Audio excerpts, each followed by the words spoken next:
Hello प्यारे बच्चों, आज हम पढ़ेंगे क्विक रिवीजन चैप्टर 9 आनुवांशिकता एवं जैव विकास। विद इन 10 मिनट्स में हम ये क्विक रिवीजन की सीरीज लाए हैं। तो आज का चैप्टर है हमारा आनुवांशिकता एवं जैव विकास चैप्टर 9 क्लास 10th के लिए। तो हम देरी ना करते हुए जल्दी से इसको रिवीजन कर लेते हैं। ठीक है, जैसा कि हम सभी जानते हैं कि जनन के दौरान संतान की उत्पत्ति होती है और एक ही जनक की संतान एक दूसरे से हूबहू नहीं मिलती। जैसे उनके माता पिता एक दूसरे से नहीं मिलते, इसे विभिन्नता कहते हैं। ठीक है प्यारे बच्चों, आपकी शक्ल जो है आपके माता पिता से नहीं मिलती, तो मतलब ये क्या है, विभिन्नता है। इसके साथ साथ हम यह भी देखते हैं कि संतान के बहुत सारे लक्षण अपने माता पिता या दादा दादी और नाना नानी से मिलते हैं। माता पिता के गुणों का उनके बच्चों में जाना आनुवंशिकता कहलाता है।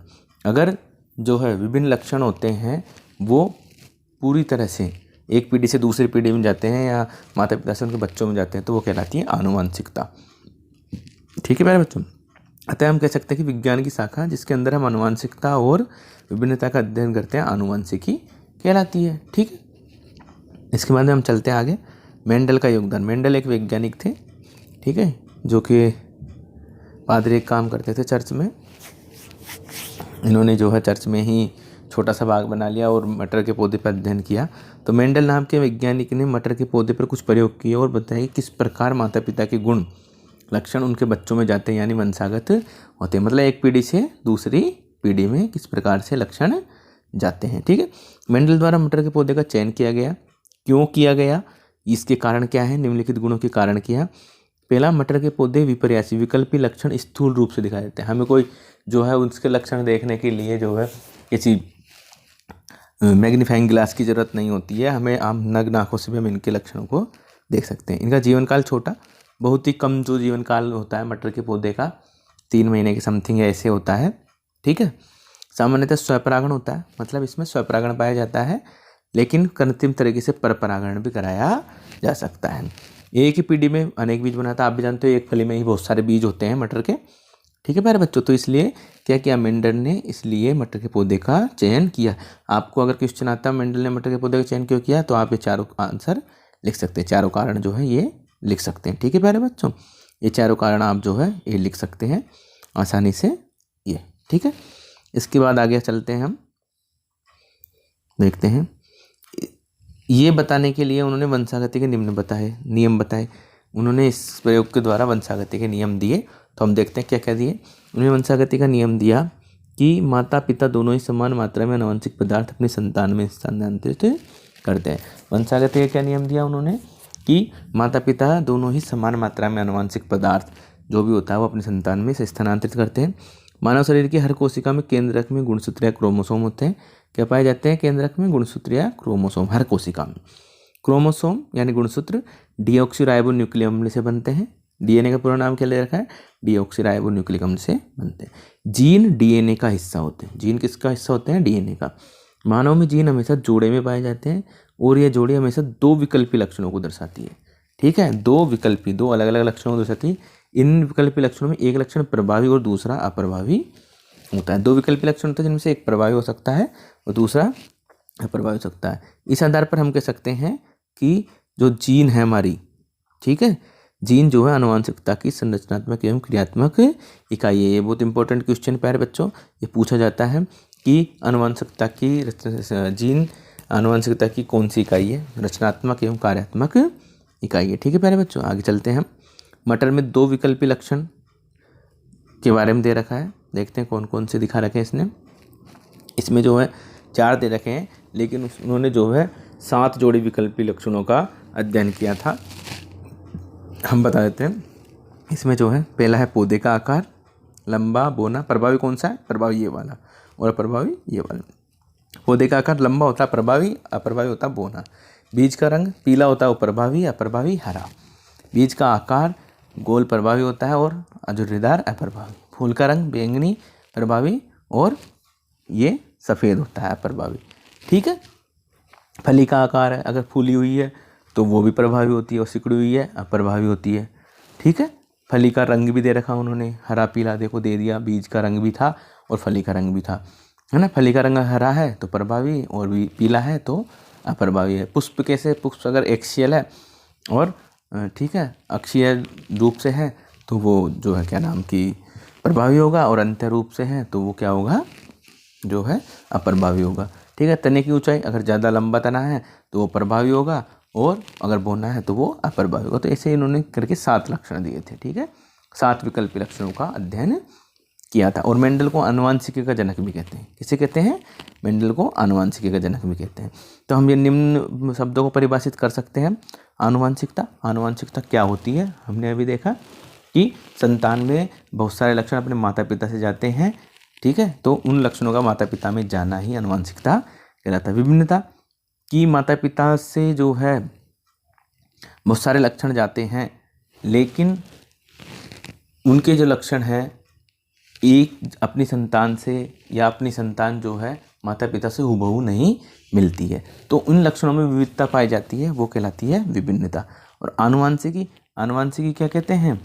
विज्ञान की वह शाखा जिसके अंदर हम आनुवांशिकता और विभिन्नता का अध्ययन करते हैं, क्या कहलाती है? आनुवांशिकी कहलाती है। ठीक है प्यारे बच्चों, अब दूसरा क्वेश्चन इसमें, आनुवांशिकी के जनक, आनुवांशिकी के जनक जो है Mendel, father of genetics Mendel कहलाता है। उन्होंने अपने प्रयोग में मटर के पौधे को ही क्यों चुना? हमने अभी 4 कारण बताए थे, आप उनको लिख लीजिएगा। ठीक है प्यारे बच्चों, आगे चलते हैं। इन्होंने जो है क्या किया, मटर के पौधे का चयन करने के बाद में एकल संकरण करवाया। सबसे पहले मटर के 2 पौधों के बीच, ठीक है, 2 पौधों के एक जोड़ी विकल्पी लक्षणों के बीच। ये क्या होता है देख लेते हैं हम, मोनोहाइब्रिड क्रॉस या एकल संकरण। मटर के 2 पौधों के एक जोड़ी विकल्पी लक्षणों के बीच होने वाला क्रॉस संकरण एकल संकरण कहलाता है। ठीक है, एकल संकरण में लंबे पौधे व बोने पौधे के मध्य इन्होंने संकरण करवाया, दोनों को क्रॉस करवाया इन्होंने। तो ये देखो क्रॉस यहाँ पे करा रखा है इन्होंने, एकल संकरण, मोनोहाइब्रिड क्रॉस। और ठीक है, इसमें लंबा पौधा है, उसमें दोनों टीटी लिए हैं, छोटे पौधे में टीटी लिए थे, दोनों में परपरागण कराया। सभी पौधे कैसे प्राप्त हुए? सभी पौधे लंबे प्राप्त हुए। क्यों? क्योंकि इसमें प्रभाविता का नियम लागू हुआ। यहाँ अगर लंबा है तो लंबा बोने पौधे को दबा देता है। ये F1PD में प्राप्त हुए। अब इन्होंने क्या किया, F1PD के पौधों को दोबारा स्वपरागण करा दिया। जो टीटी और टीटी था, इस टीटी गुणा टीटी करवा दिया इन्होंने। कैसे करवा दिया? टीटी इंटू टीटी, ये स्वपरागण करवा दिया इन्होंने दोनों पौधों। अब इन्होंने स्वपरागण करवाया तो क्या हुआ, टीटी लंबा पौधा, टीटी लंबा पौधा, टीटी लंबा पौधा, छोटा टी और छोटा टी, तो ये बोना पौधा बन गया। तो इस पीढ़ी में उन्हें क्या हुआ, F2PD में उन्हें 3 तो लंबे पौधे प्राप्त हुए और 1 पौधा जो है बोना प्राप्त हुआ। ठीक है, ये पृथक्करण का नियम होता है यहाँ पे। अब इसमें जो है फिनोटाइप जो अनुपात प्राप्त होता है वो होता है 3:1। ठीक है, और जीनोटाइप अनुपात प्राप्त होता है वो 1:2:1। बट बच्चों ये बहुत इंपॉर्टेंट है, आप इसको याद रखिएगा। ठीक है, फिनोटाइप और जीनोटाइप अनुपात प्राप्त करता। अब हम यहाँ देखते हैं, इन्होंने अवलोकन दे रखा है। F1 संतति में सभी पौधे लंबे थे, हमने देखा सभी पौधे लंबे थे, कोई भी पौधा बीच की ऊंचाई का नहीं था। जबकि F2PD, हमारे F2PD एरे में 3/4 पौधे लंबे और 1/4 पौधे छोटे थे, मतलब 1 पौधा छोटा और 3 पौधे लंबे थे 4 में से। तो इसमें फिनोटाइप का अनुपात 3:1 प्राप्त हुआ, हमने पहले देख लिया यहाँ। और जीनोटाइप का अनुपात 1:2:1। ठीक है, टीटी अनुपात टीटी अनुपात छोटा टी और छोटा टी। ठीक है प्यारे बच्चों, आगे बढ़ते हैं हम। इससे निष्कर्ष क्या निकला? इससे निष्कर्ष निकला टीटी और टीटी दोनों लंबे पौधे जबकि टीटी छोटे पौधे, मतलब बड़ा टी और बड़ा टी छोटा टी दोनों लंबे पौधे जबकि स्मॉल टी वाले छोटे पौधे हैं।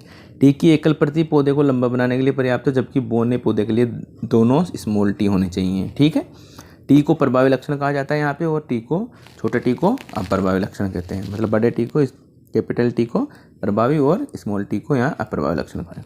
एकल संकरण में F1PD में प्रभाविता का नियम लागू होता है, जबकि F2PD में पृथक्करण के नियम से पता लगता है। इसके बाद दिया इन्होंने डाई हाइब्रिड क्रॉस। ठीक है, इसमें बाद दिया इन्होंने डाई हाइब्रिड क्रॉस। पहले एकल हाइब्रिड क्रॉस था, एकल संकरण, ये हमारा द्विसंकरण। विपरीत लक्षण वाले 2 पौधों के बीच क्रॉस को डाई हाइब्रिड क्रॉस कहा जाता है। ठीक है, विपरीत लक्षण वाले 2 पौधे हैं, उनके बीच क्रॉस को डाई हाइब्रिड क्रॉस, यहाँ पे डाई हाइब्रिड क्रॉस दिया हुआ है, तो देख लेते हैं हम इसको। इसमें जो इन्होंने 2 यहाँ लक्षण लिए, गोल व हरे बीज लिए यहाँ पे, और यहाँ पे ने झुर्रीदार व पीले बीज लिए। ठीक है, गोल हरे व झुर्रीदार पीले बीज लिए इन्होंने। ठीक है, अब इन्होंने इसको जो है पहली पीढ़ी में सभी पौधे कौन से प्राप्त हुए, गोल व पीले प्राप्त हुए, इन्हें प्रभाविता का नियम इनको क्रॉस करवाया। तो बड़ा आर छोटा आर बड़ा वाई छोटा वाई। फिर इसी को क्या करवाया इन्होंने, बड़ा इसी को जो है स्वपरागण करा दिया दूसरी पीढ़ी में। तो स्व का परागण करवाने पर ठीक है ये हमें जो है इस प्रकार से यहाँ पे ये पौधे प्राप्त हुए। ठीक है, अब हम देखते हैं निष्कर्ष क्या निकला इन्होंने कोर्स करवाया जब। गोल व पीले बीज प्रभावी लक्षण है। ठीक है, क्योंकि ये F1 पीढ़ी में दिखाई देता है। F1 पीढ़ी में जो दिखाई देता है लक्षण वो प्रभावी होता है हमेशा, ध्यान रखिएगा। और F2 पीढ़ी में संतान के अवलोकन से पता लगता है कि गोल झुर्रीदार और पीले हरे लक्षण स्वतंत्र रूप से वंशानुगत होते हैं, अलग अलग वंशानुगत होते हैं। इसे मेंडल ने स्वतंत्र वंशानुगति का नियम बताया। ठीक है, और यहाँ पे हमें जो फिनोटाइप अनुपात प्राप्त हुआ, फिनोटाइप तो अनुपात प्राप्त हुआ हमें 9:3:3:1, ये तो हमारा जो है फिनोटाइप अनुपात था। ठीक है, और F2 पीढ़ी में स्वतंत्र वंशागति का नियम या स्वतंत्र अपवहन का नियम लागू हुआ। आगे बात समझ में प्यारे बच्चों? ठीक है, आगे बढ़ते हैं हम इम्पोर्टेंट टॉपिक है ये भी हमारा, लिंग गुणसूत्र, लिंग निर्धारण। ठीक है, मानव में सेक्स डिटर्मिनेशन कैसे होता है।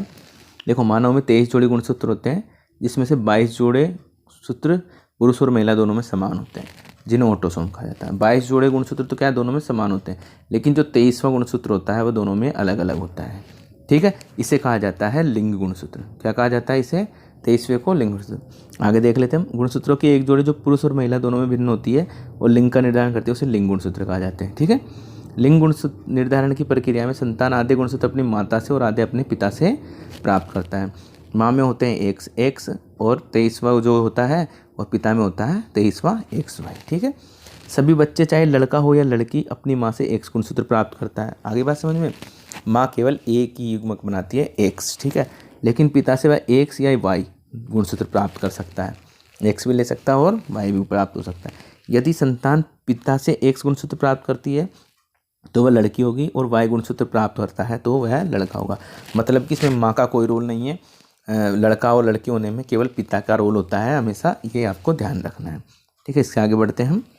संतान बनने की प्रक्रिया में नर व मादा जनकों की बराबर भागीदारी होती है, इसलिए लड़का और लड़की दोनों होने की संभावनाएं बराबर होती है, जो कि पिता से प्राप्त गुणसूत्र पर निर्भर करता है। इसे ध्यान रखें हमेशा, पिता से प्राप्त गुणसूत्र पर निर्भर करता है। लड़का या लड़की किससे होगी? पिता के गुणसूत्रों पर डिपेंड करता है। अब लिंग निर्धारण के लिए जिम्मेदार कारक क्या है? वातावरण। एक वातावरण भी होता है, जैसे कई जीवों में होता है कि जिस तापमान पर निषेचित अंडों को रखा जाता है वह लिंग का निर्धारण करता है। जैसे कछुए में है, लिंग निर्धारण ताप के अनुसार होता है। ठीक है प्यारे बच्चों, ओके। और घोंगे में भी ऐसे ही होता है। ठीक है, इसके बाद हम देखते हैं आनुवांशिक कारण क्या होता है। लिंग गुणसूत्र की जोड़ी द्वारा लिंग को निर्धारण किया जाता है। जैसे मानव में होता है, मानव में क्या होता है, एक्स तो महिला से में होते हैं और XY पुरुष में होते हैं लिंग गुणसूत्र। ठीक है, तो देखो हम कैसे होते हैं यहाँ पे, XX युग्मक बने XY तो नर से मिले और मादा से केवल X मिलता है। अगर X से X जुड़ता है तो मादा का उत्पन्न होती है, और X से Y जुड़ता है तो नर उत्पन्न होता है। ठीक है, ओके प्यारे बच्चों। आगे हम देखते हैं, यहाँ पे क्वेश्चन दिए हुए हैं। अपने मनुष्यों में एक लड़के के जन्म की 50% संभावना है और 50% संभावना है कि एक लड़की का जन्म होगा। दिए गए कथन की पुष्टि करो।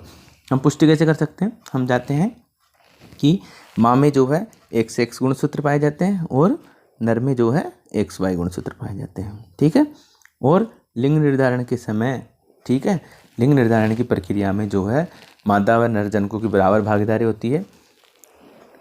आगे बात समझ में, इसलिए लड़का और लड़की होने की संभावनाएं बराबर होती है। ठीक है, अगर मादा से क्या है केवल X प्राप्त करता है और नर से X प्राप्त करता है तो मादा होती है, और मादा से X प्राप्त और नर से Y प्राप्त तो संभावना जो है लड़के की होती है। ठीक है, तो 50-50% संभावना होती है कि मादा का निर्माण हो, मादा का जन्म हो या लड़के का जन्म हो। ठीक है, नर व मादा में से किसी का जन्म हो सकता है, तो 50-50% संभावना हो गई। इसके बाद क्वेश्चन है, ड्रैगन फ्लाई में नर व XY और मादा में XX गुणसूत्र पाए जाते हैं। ठीक है, नर फ्लाई को X गुणसूत्र अपनी माता से मिला होगा या पिता से। देखो यहाँ ध्यान देने की बात है, नर फ्लाई क्या लिखा हुआ है, या नर फ्लाई, तो नर फ्लाई को मतलब यहाँ पे हुआ जन्म किसका? नर का। तो नर में कौन सा गुणसूत्र होगा? Total XY। Y कहाँ से मिलता है? पिता से मिलता है। ठीक है, तो इससे X गुणसूत्र कहाँ से मिला? कहाँ से मिला? अपनी माता से मिलेगा X गुणसूत्र। ठीक है प्यारे बच्चों। इसके बाद मादा फ्लाई कितने प्रकार के युग्मक बना सकते हैं? एक ही प्रकार का बनता है, केवल X। ठीक है। नर फ्लाई कितने प्रकार के युग्मक बना सकती हैं?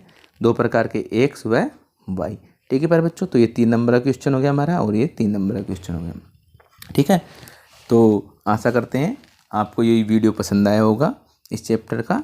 और अगर आपको ये वीडियो पसंद आता है तो आप लाइक करें वीडियो को और सब्सक्राइब करें, जिससे आपको नए नए वीडियोज़ के नोटिफिकेशन मिलते रहें और आप जो अपनी पढ़ाई को अच्छे से जारी रख सकें। धन्यवाद।